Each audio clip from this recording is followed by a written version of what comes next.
ذرا سوچو، ایک آسمان جو کاٹن کینڈی کے بادلوں سے بھرا ہو اور ان سے رنگ برنگی اور طرح طرح کے ذائقوں والی ٹافیاں برستی ہوں۔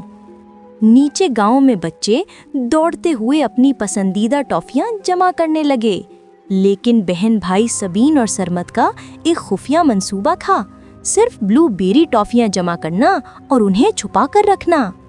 جلد ہی وہ کینڈی چیفز بن گئے، جو ایک بلو بیری کے بدلے 6 دوسری ٹافیاں لیتے تھے۔ لیکن ان کا لالچ الٹا پڑ گیا، بادل ناراض ہو گئے اور ایک دن آسمان سے کوئی ٹافی نہ برسی۔ گاؤں غمگین ہو گیا اور سبین اور سرمد کا ذخیرہ بھی باسی اور کڑوا ہو گیا۔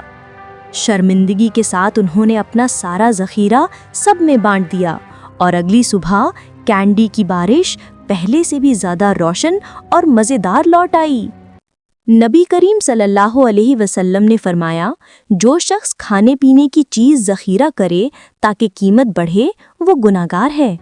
تو پیارے بچوں، اصل مٹھاس چھپانے میں نہیں بلکہ بانٹنے میں ہے۔